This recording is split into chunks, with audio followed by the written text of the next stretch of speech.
Club গপ্প আড্ডা কোনো রকম প্রাণী হত্যাকে সমর্থন করে না।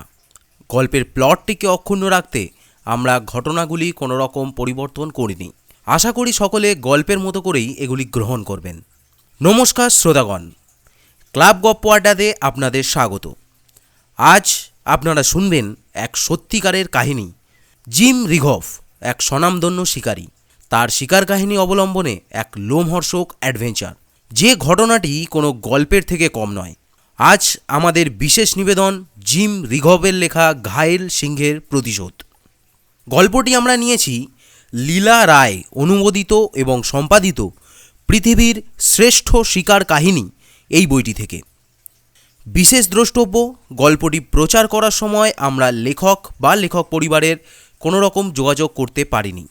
যদি গল্পটি শুনে তারা তাদের বিশেষ মূল্যবান বক্তব্য পেশ করতে চান, অবশ্যই আমাদের সাথে যোগাযোগ করতে পারেন clubgoppo.adda@gmail.com এই মেল আইডির মাধ্যমে। ক্লাবে নতুন এসে থাকলে আপনারা অবশ্যই সাবস্ক্রাইব করতে ভুলবেন না। তাহলে শুনতে থাকুন আমাদের আজকের বিশেষ নিবেদন ঘায়েল সিংহের প্রতিশোধ। মাসাইল্যান্ডের এক অগভীর অরণ্য। শিকারী রিঘভের সঙ্গী সাথীরা তাঁবুর বাইরে কাঠ জ্বালানো আগুনে শরীরটা গরম করে নিচ্ছে। রিঘভ ওদের চেয়ে একটু দূরে বসে আছেন। ওদের অদূরে পড়ে আছে দুটি মৃত চিতা। গতকাল ও আজ ওরা শিকার করেছে। যদিও রিঘভের দলে স্কট হিংসি, ডেভিড ওমানি এবং কিংসলি হিথের মতো অভিজ্ঞ শিকারী আছেন, তবুও ওই চিতা দুটিকে কিন্তু মারার কৃতিত্ব ওদের নয়। ও দুটি রিঘভের শিকার। তবে রিঘভ ও তার সাথীরা ওই চিতা মেরে খুশি হতে পারেননি। তাদের আসল উদ্দেশ্য গন্ডার শিকার। এই জঙ্গলে তাদের দেখা পাওয়া যাবে বলেই তাদের বিশ্বাস, কারণ জেরি ঘাসের বনেই গন্ডার চড়ে বেড়ায়। এখানে সেই জেরি ঘাসের বন দেখা গেছে। এই জেরি ঘাসের ডাঁটা খুব শক্ত এবং উচ্চতা 2 থেকে 2.5 ফুটের মতো। এদের ঘাস না বলে গাছ বলাই ভালো, কারণ এদের বাহারি পাতায় সুন্দর রং ও বাহারি ফুল দেখা যায়। ফুলগুলির রং হলুদ। দূর থেকে দেখলে মনে হবে কে যেন হলুদ কার্পেট ছড়িয়ে রেখেছে। গন্ডারেরা সাধারণত এই জেরি বনের ভিতর সংঘবদ্ধভাবে ঢুকে স্বাধীনভাবে চড়ে বেড়ায়। কোনো শিকারীর সাধ্য নেই যে সেখানে ওদের মতো অত সহজে ঢোকে। তাই অদূরে পাহাড়ের ওপর থেকে ওদের দেখতে হয় আর সুযোগ মতো গুলি করতে হয়। ওরাও তাই গন্ডার শিকারের আশায় এই জেরি বনের অদূরে একটি পাহাড়ের ওপরে তাদের তাঁবু খাটিয়েছে। রিঘভের অন্যান্য বন্ধুরা যখন পানাহারে মত্ত, রিঘভ তখন একাগ্র চিত্তে নিবিষ্ট দৃষ্টিতে চেয়ে আছে ওই জেরি বনের দিকে। হঠাৎ অদূরে কাশির শব্দ শোনা গেল।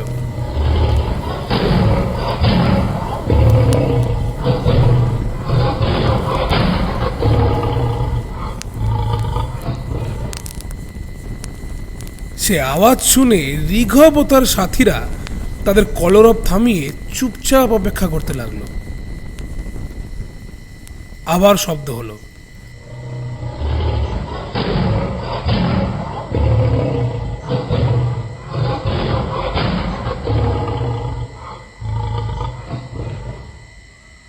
তবে সেটা ঠিক কাশির শব্দ নয়, কেমন যেন একটা ঘড়ঘড়ে আওয়াজ। অন্ধকার ভেদ করে সেই আওয়াজটি ক্রমেই আগুনের দিকে এগিয়ে আসতে লাগলো।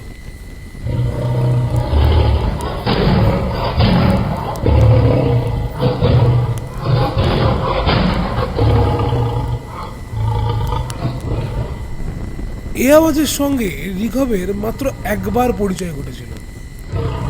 তিনি মোজাম্বিকে একবার এই আওয়াজ শুনেছিলেন। ওর অপর সাথী স্কটেরও আওয়াজ চিনতে ভুল হলো না। তিনি ফিসফিস করে রিঘভকে জিজ্ঞাসা করলেন, এটা সিংহের আওয়াজ না? রিঘভ জবাব দিলেন, তুমি ঠিকই ধরেছ। জন কিংসলি বললেন, নিশ্চয়ই খুব বড় সিংহ হবে। রিঘভ বললেন, শুধু বড় নয়, ক্ষুধার্ত পুরুষ সিংহই এখানে এরূপ আওয়াজ করে। সিংহটা পাহাড়ের উপরে কোথাও উঁত পেতে বসে আছে। মাসায়ের একটি ছেলে আমায় বলেছিল পাহাড়ের ওপরে সে একটা সিংহকে দেখেছে। শিকারীর দল সকলে যখন নিশ্চিত হলো যে পাহাড়ের ওপরে একটি সিংহ এসেছে, তখন তারা আর বিন্দুমাত্র অপেক্ষা না করে তাঁবুর ভেতরে ঢুকে সতর্ক হয়ে বসে রইল। সারা রাত ধরে রিঘব, জন ও হিত সিংহ শিকারের নানা রূপ পরিকল্পনা করল এবং সিংহের গর্জন শুনতে শুনতে একসময় তারা ঘুমিয়ে পড়ল।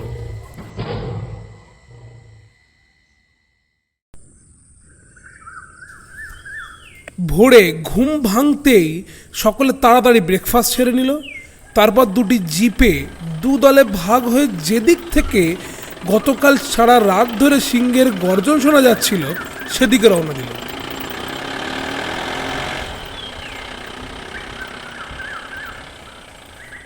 প্রত্যেকের হাতেই একটা করে লোডেড রাইফেল।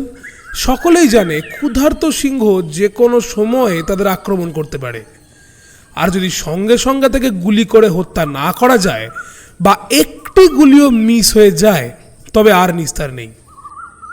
এদের মধ্যে জন কিংসনি হলো একজন পেশাদারী শিকারী। পশুদের চরিত্র সম্পর্কে তার জ্ঞানটা এদের চেয়ে বেশি। তিনি তাদের স্বভাব চরিত্র সম্পর্কে ওয়াকিবহাল। এজন্য রিঘব কিংসনিকে সঙ্গে নিয়েছেন। তিনি হলেন এই শিকারী দলটির গাইড। জন নিশ্চিত যে পাহাড়ের চূড়ায় কোনো একটি জায়গায় সিংহটা রয়েছে। এখন তাই এই শিকারী দলটির গন্তব্যস্থল ওই পাহাড়ের চূড়া। আঁকা বাঁকা পথে অতি সন্তর্পণে শিকারীরা এগিয়ে চলেছে আর মনে মনে নানা রূপ পরিকল্পনার ছক আঁটছে। মিনিট 15-এর ভিতরে তারা পৌঁছে গেল তাদের নির্দিষ্ট জায়গায়। ওরা ওদের নির্দিষ্ট জায়গায় পৌঁছতেই মুহূর্তের মধ্যে ঘটে গেল একটা অদ্ভুত ঘটনা। শিকারী রিঘব তার বন্দুকের নিশানা ঠিক করার আগেই দেখা গেল হলদে রঙের একটি জানোয়ার ঝোপের ভেতর মিলিয়ে গেল। এদের সব পরিকল্পনা ভেস্তে দিয়ে সিংহটা তার নিজ স্থান ত্যাগ করল। এখন ওই ঘন জঙ্গলে ওকে তাড়া করে ফেরা বাতুলতা মাত্র। ওভাবে ওদের অনুসরণ করা যায় না, আর তাতে বিপদের আশঙ্কাও আছে। ওদের শিকার করতে হয় খুব সন্তর্পণে। ওরা যখন বিশ্রাম নেয় তখন পিছন থেকে আচমকা ওদের আক্রমণ করে কাবু করা যায়, তাও আবার এক গুলিতে ওদের শেষ করতে হয়। গুলি লক্ষ্যভ্রষ্ট হলে শিকারীর বাঁচবার আর কোনো উপায় থাকে না, স্বয়ং পশুরাজ বলে কথা। সেদিনের সব পরিকল্পনা ভেস্তে গেল।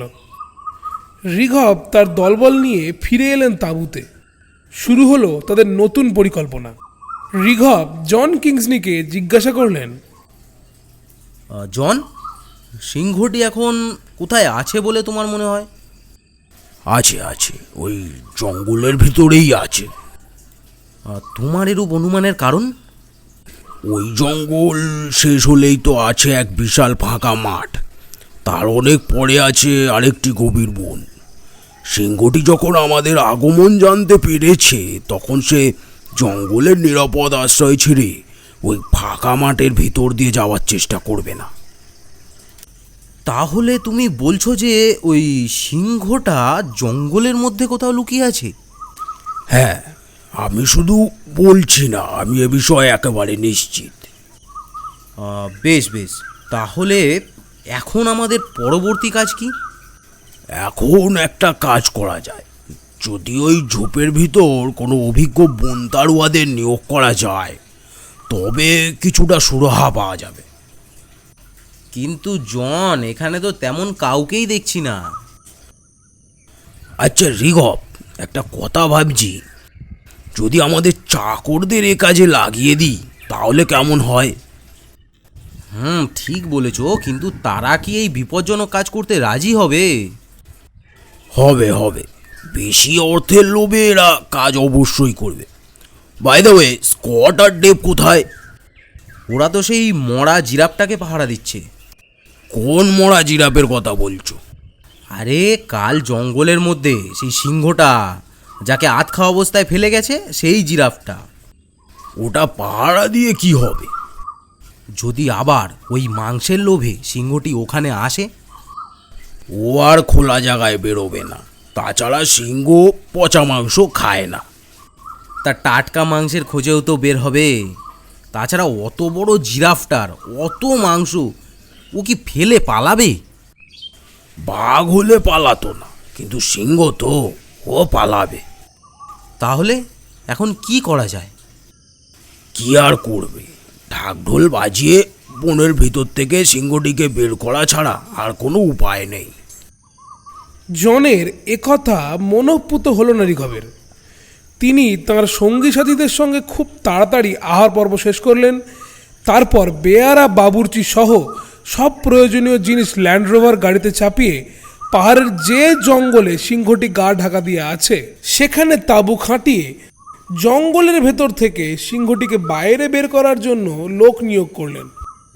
রিঘবের এই শিকারি টিমে যেসব আফ্রিকান চাকর বাকর ছিল তাদের সঙ্গে যে চুক্তি ছিল তাতে এই বন তাড়ুয়াদের ভূমিকায় অংশগ্রহণ করার কথা ছিল না। তাই প্রথমে তারা এ বিষয়ে প্রচণ্ডভাবে আপত্তি জানিয়েছিল। পরিশেষে অর্থের লোভে তারা ওই বিপজ্জনক কাজ করতে রাজি হয়ে গেল।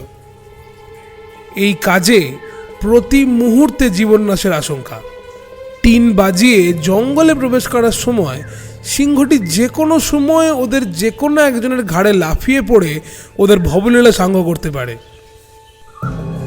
যদিও 4টে রাইফেল ওপর থেকে ওদের জীবনে ওই ঘটনা যাতে না ঘটে তার জন্য তাক করা আছে, তবুও ওরা যে নিরাপদ এটা হলফ করে বলা যায় না। যেখান থেকে ওই সিংহটিকে অদৃশ্য হতে দেখা গিয়েছিল ঠিক সেখান থেকে শুরু হলো বন তাড়ুয়াদের অভিযান। আর তাদের পিছনে সামান্য দূরত্বে কিংসলি ও রিঘব বন্দুক নিয়ে গিয়ে চলল। এইভাবে কিছু দূর এগোতেই অভিজ্ঞ শিকারী কিংসলি রিঘবকে বললেন, রিঘব, আপনি তৈরি তো? মানে হ্যাঁ, কিন্তু কেন বলো তো?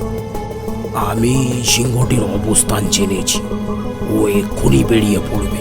কিংসলির মুখের কথা শেষ হতে না হতেই সেই বৃহদাকার সিংহটি এক লাফে রিঘবের সামনে পড়েই আবার দ্রুত জঙ্গলের ভিতর মিলিয়ে গেল।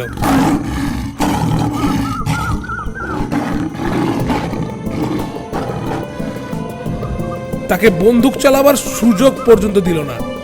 রিঘব কিন্তু বিন্দুমাত্র বিচলিত না হয়ে পরপর দুবার ফায়ার করলো যেদিকে সিংহটি লাফিয়ে গিয়েছিল সেদিকে।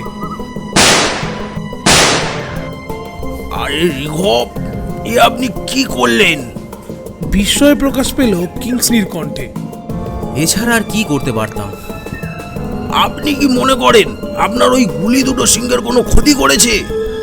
আমার দ্বিতীয় গুলিটি মিস হলেও প্রথমটি যে ওর দেহে আঘাত করেছে তাতে আমার বিন্দুমাত্র সন্দেহ নেই। হ্যাঁ, কিন্তু তা যদি হতো তাহলে ও অত দ্রুত পালাতে পারতো না। তবে যদি সত্যি সত্যি আপনার গুলি ওই সিংহকে আহত করে থাকে তবে তার পিছু তাড়া করা বুদ্ধিমানের কাজ হবে না। কিংসলির এ যুক্তিকে মেনে নিয়ে সেদিনের মতন অভিযান থামিয়ে ওরা আবার ফিরে এলো তাঁবুতে। তাঁবুতে ফিরে আহার পর্ব শেষ করে পরবর্তী কর্মসূচি নিয়ে রিঘব ও কিংসলি আলোচনায় বসল।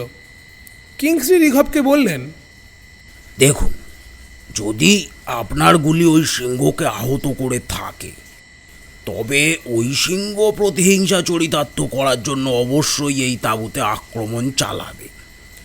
আমাদের এখন উচিত পালা করে পাহারা দেওয়া। আর একটা জিনিস হলো, বাঘ ও সিংহ আগুনকে খুব ভয় করে, তাই তাঁবুর চারিদিকে আগুন জ্বালিয়ে রাখতে হবে। অভিজ্ঞ শিকারী কিংসলির এসব যুক্তিকে অগ্রাহ্য করলেন না রিঘব। তিনি তার কথা মতো সব ব্যবস্থা করে ফেললেন। রাত আনুমানিক 2টো। হঠাৎ আকাশ বাতাস কাঁপিয়ে তীব্র আর্তনাদ ভেসে এলো।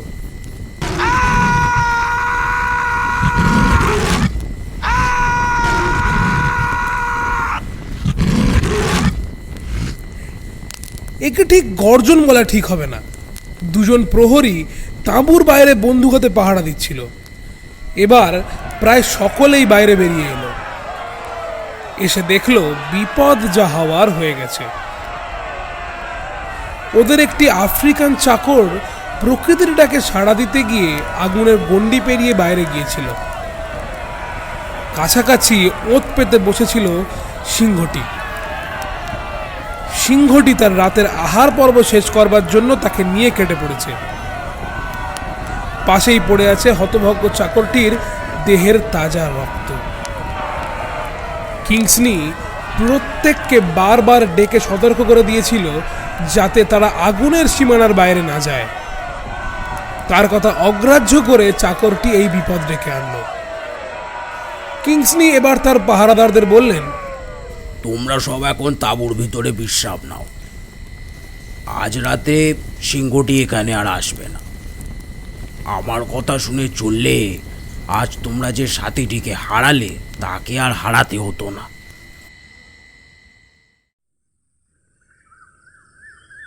পরদিন সকাল। প্রাতরাশ সেরে সকলে আবার সিংহ শিকারের অভিযানে বের হলো। গতকাল এদের অভিযানটি ছিল দিশেহারা, কিন্তু আজ পথ একেবারে পরিষ্কার। গতকাল যে আফ্রিকান চাকরটিকে সিংহ মুখে করে নিয়ে গেছে তার রক্ত পড়ে আছে পথের উপরে। সেই রক্তকে অনুসরণ করে ওড়ে এগোচ্ছে।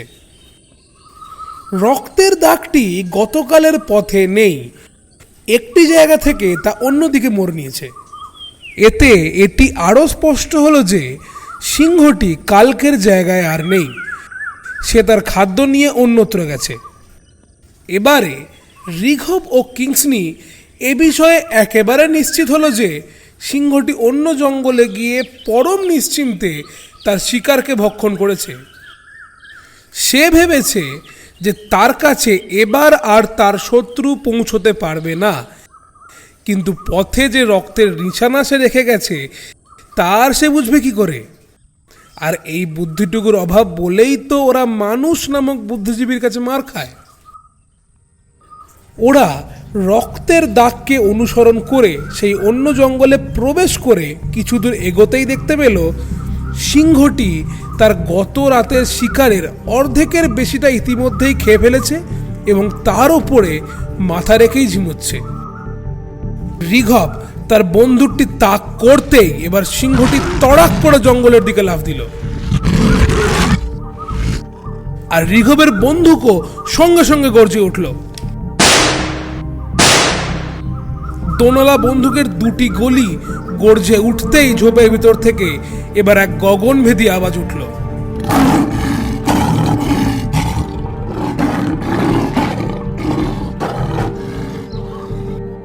বুঝতে অসুবিধা হলো না যে এবার তার গুলি আর লক্ষ্যভ্রষ্ট হয়নি, কিন্তু হঠাৎ দেখা গেল ওই ঝোপঝাড় থেকে সিংহের আহত দেহটা ডিগবাজি খেয়ে তাদের সামনে ছিটকে বেরিয়ে এসেছে।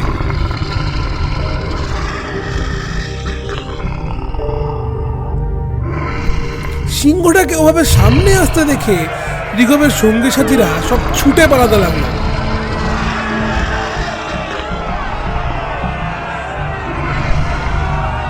রিঘব আর দেরি না করে তার কোমর থেকে 6 ঘড়া রিভলভারটি বের করে 6টি গুলি সিংহের দেহে বর্ষণ করল।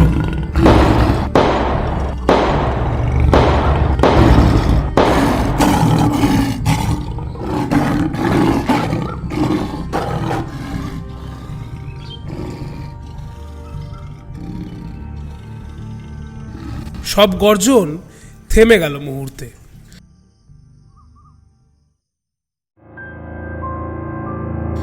রিঘবের সিংহ শিকারের সব আনন্দ মাটি হলো অহেতুক তার সামান্য ভুলে ওই নিরীহ চাকরটির মৃত্যুর জন্যে। তিনি অনুশোচনা ছুড়ে বললেন, আমার প্রথম গুলিটি যদি লক্ষ্যভ্রষ্ট না হতো তাহলে এই চাকরটি আজ আর মারা যেত না। আমাদের আজকের গল্প এই পর্যন্তই। গল্পটি কেমন লাগলো অবশ্যই জানাবেন আমাদের কমেন্ট বক্সে, এবং গল্পটি যদি ভালো লাগে অবশ্যই একটি লাইক এবং চ্যানেলটিকে সাবস্ক্রাইব করে দেবেন। ক্লাব গপ্প আড্ডার সমগ্র শ্রোতাগণকে জানাই অসংখ্য ধন্যবাদ আমাদের পাশে থেকে আমাদেরকে সাপোর্ট করার জন্য। আপনাদের আরও গল্পপ্রেমী বন্ধুদের কাছে আমাদের গল্পগুলিকে পৌঁছে দিতে অবশ্যই শেয়ার করতে ভুলবেন না। আগামী দিনে আরও এরকম নতুন নতুন গল্প নিয়ে হাজির হবে ক্লাব গপ্প অ্যান্ড আড্ডা।